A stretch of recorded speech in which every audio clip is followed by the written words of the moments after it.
حضرت جنید بغدادی دجلہ کے کنارے جا نکلے اور آپ کے شاگرد بھی تھے آپ کے ساتھ، تو وہاں بہلول ملے۔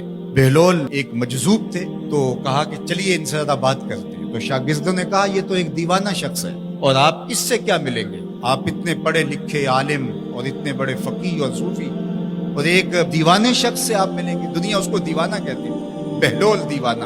لیکن سعدی بولے کہ سعدیہ نزدیک رائے عاشقاں، خلق مجنونند و مجنو عاقل است، کا اصل تو عاقل یہ لوگ ہیں۔ تو خیر حضرت جنید بغدادی گئے اور بہلول کو سلام کیا، کہا کہ آپ کون ہیں؟ تو کہا میں جنید بغدادی ہوں۔ تو کہا کیا کرتے ہو؟ کہا کہ میں پڑھنے پڑھانے کی ذمہ داریوں میں لگا ہوں۔ تو آپ نے فرمایا کہ کھانے کے آداب جانتے ہو؟ تو کہا کہ ہاں، ہاتھ دھوئے جائیں، بسم اللہ شریف پڑھی جائے، چھوٹا لقمہ لیا جائے اور چبا چبا کے کھایا جائے، اور اس کے بعد الحمدللہ کہا جائے۔ تو بہلول کہنے لگا کہ میں تو آپ کو بہت بڑا عالم سمجھتا تھا، آپ تو کھانے کے ادب کو بھی نہیں جانتے۔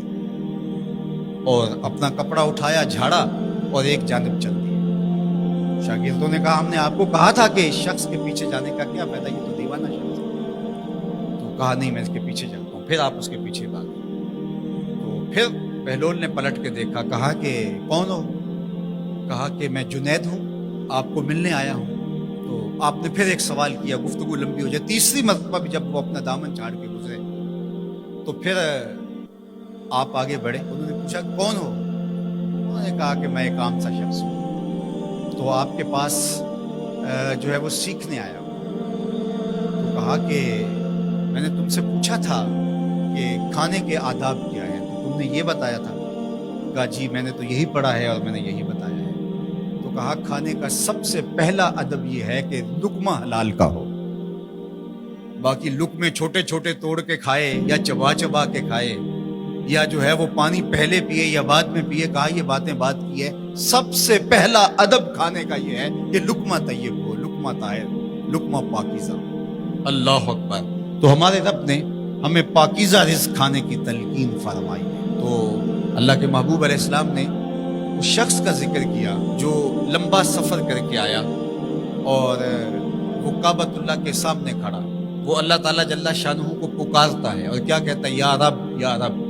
اشعث اغبر، اس کے بال بکھرے ہوئے ہیں اور اس کا لباس پھٹا ہوا ہے، پراگندہ سی حالت ہے، اور اللہ کے گھر کے سامنے کھڑا ہے، لمبے لمبے ہاتھ کر کے دعا مانگ رہا ہے، یا رب اے میرے اللہ اے میرے اللہ۔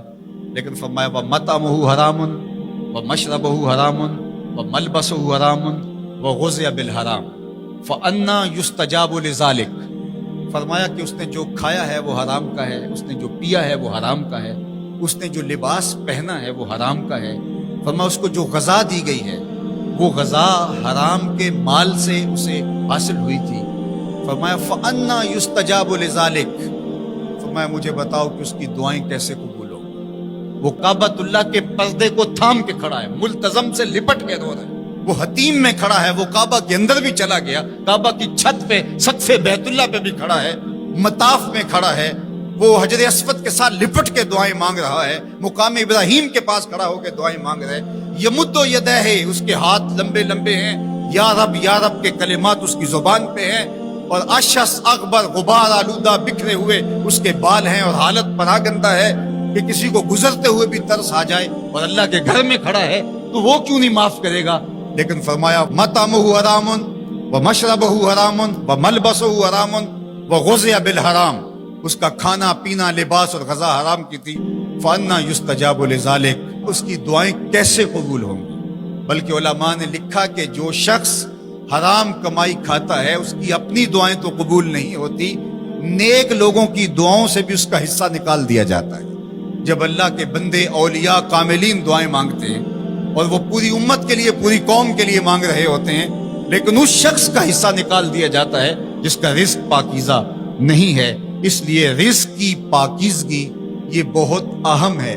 رومی علیہ الرحمہ فرماتے ہیں کہ اگر تمہارا رزق پاک ہوگا، تمہارا رزق ستھرا ہوگا، تمہارے سینے میں معرفت کا نور پیدا ہوگا، اور اگر تمہارے سینے میں غل، غش اور حسد، بغض، کینہ اور نفرتیں پیدا ہو رہی ہیں تو پھر تم غور کرو کہ تمہارے رزق میں کوئی مسئلہ ہے۔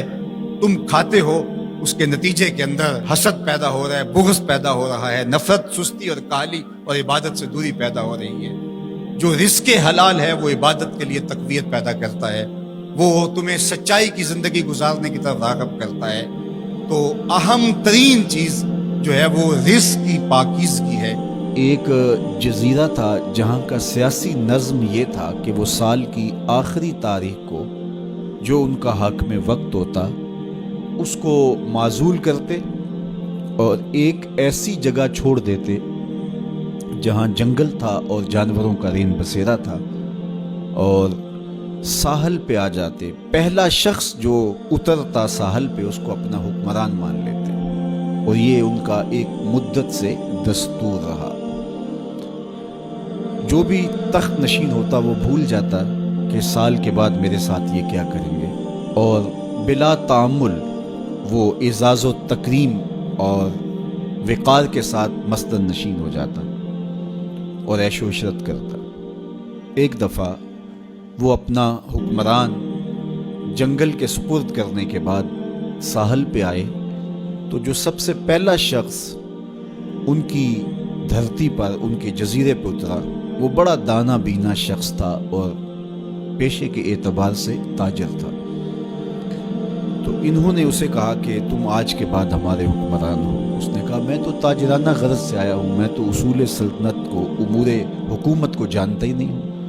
انہوں نے کہا یہ ہمارا دستور ہے، اور ساری کہانی سنائی کہ ہم سال بھر تخت پہ بٹھائے رکھتے ہیں، سال کی آخری تاریخ کو وہاں سے اٹھاتے ہیں اور دوسری جانب ایک جنگل ہے جہاں ہم اس کو پھینکاتے ہیں۔ تو یہ ہمارا ضابطہ ہے، تم نہیں بھی مانو گے تو ہم زبردستی تخت پہ باندھ کے بھی بٹھانا پڑا تجھے بٹھائیں گے۔ تو جب وہ مصر ہوئے تو اس نے کہا کہ مجھے یہ بتاؤ کہ سال بھر میری بات ماننے کے لیے تو آمادہ ہو گئے؟ انہوں نے کہا کیوں نہیں، ہم سال بھر آپ کی بات ماننے کے لیے آمادہ ہوں گے۔ اس نے کہا ٹھیک ہے، میں تمہارا حکمران بننے کے لیے تیار ہوں۔ ہوتا یہ تھا جو تخت نشین ہوتا وہ بھول جاتا کہ سال کی آخری تاریخ کو میرے ساتھ کیا ہونے والا ہے۔ یہ پہلا شخص تھا۔ تخت نشین ہوتے ہی اس نے کہا کہ بلدیہ کے ملازمین بلائے جائیں، بلائے گئے۔ کا فوج کے کمانڈوز بھی بلائے جائیں، وہ بھی بلائے گئے۔ اس نے ان کو کہا کہ تم جاؤ جنگل میں جہاں بادشاہوں کو پھینک کے آتے ہو اور وہاں کے موذی جانوروں کو کاٹ دو۔ بلدیہ کے ملازمین کو کہا کہ تم ان کے پیچھے جاؤ اور کانٹے دار جھاڑیاں کاٹو۔ وہاں معماروں کا ایک گروہ بھیجا کہ وہاں جا خوبصورت محل تعمیر کرو، وہاں پھلدار، پھولدار، سایہ دار درخت لگوانے شروع کر دیے، اور پورا سال اس جنگل کو کٹوانے، اس کے موذی جانور قتل کروانے، وہاں محل تعمیر کروانے، پھلدار، پھولدار، ثمر بار درخت لگانے میں حکومتی مشینری کو لگائے رکھا۔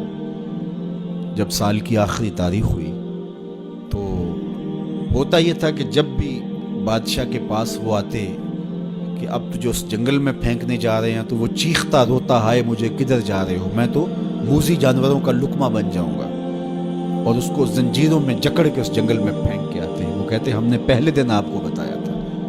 رومی علیہ رحمہ فرماتے جب وہ زنجیریں لے کر آئے تو اس کو کہا کہ ہم تمہیں وہاں پھینکنے جائیں گے، تو اس نے کہا کہ زنجیروں کی کیا ضرورت ہے، میں خود چل کے جانے کے لیے تیار ہوں۔ رومی کہتے ہیں کہ یہ یہاں بیٹھ کے تخت پہ اس فکر میں لگا رہا جہاں اس نے جانا تھا، اور اس کو پتا تھا کہ یہاں تو ایک سال بھر کے لیے آیا ہوں، تو میں نے تو پھر بقیہ ساری زندگی اس جنگل میں کاٹ دی ہے، اور وہاں بچھو ہیں، وہاں سانپ ہے، وہاں موذی جانور ہیں، وہاں بھیڑیے ہیں، چیرنے پھاڑنے والے درندے ہیں، وہاں کانٹے دار جھاڑیاں ہیں۔ تو وہاں وہ جھاڑیاں کٹواتا رہا اور ایسے جانور مرواتا رہا، اور وہاں کنویں کھدوائے، وہاں پھلدار پھولدار درخت لگوائے، وہاں محل تعمیر کروایا۔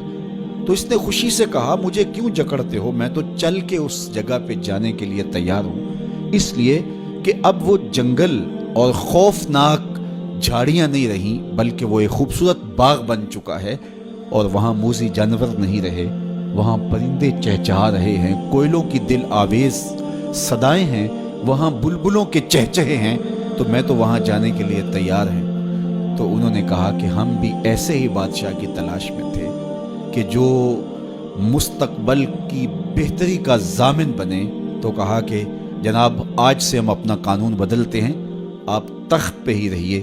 جس طرح جہاں جانا تھا وہاں کے لیے آپ نے پورا سال محنت کی اور اس کو گلزار بنا دیا, تو آپ تخت پہ بیٹھیے اور آج کے بعد آپ ہمارے مستقل حکمران ہیں اور اس ملک کو گلزار بنا دیجئے. رومی فرماتے ہیں جس طرح وہ شخص تخت پہ بیٹھا اور تخت پہ بیٹھ کے اس کو فکر وہاں کی لگی رہی جہاں اس نے مستقل جا کے رہنا تھا. کہا کافر دنیا کے تخت پہ عیش و عشرت کرتا ہے اور وہ بھول چکا ہوتا ہے کہ میں نے بالآخر کہاں جانا ہے. فاسق اور فاجر بھول چکا ہوتا ہے کہ اس نے کہاں جانا ہے. لیکن صالح مومن اس دنیا پر آرام سے نہیں بیٹھتا, اس کا سارا خیال, اس کی ساری توجہ وہاں ہوتی ہے جہاں اس نے جانا ہوتا ہے. اس لیے وہ یہاں بیٹھ کے قبر کے کیڑے مکوڑے ختم کرتا ہے, یہاں بیٹھ کر کے قبر کے سانپ کاٹتا ہے, یہاں بیٹھ کر کے اپنے اعمال کے لشکر بھیج کے وہاں کے بچھو ختم کرتا ہے. اور جب وہ اس دنیا سے رخصت ہوتا ہے تو القبر روضۃ من ریاض الجنہ, تو قبر جنت کے باغوں میں سے ایک باغ بن چکی ہوتی ہے. تو میرے رب نے کہا کہ ہر جان یہ دیکھے اس نے آنے والے کل کے لیے آگے کیا بھیجا ہے. پھر فرمایا واتقوا اللہ, اور اللہ سے ڈر جاؤ. ان اللہ خبیر بما تعملون, جو تم کرتے ہو تمہارا رب اس سے باخبر ہے.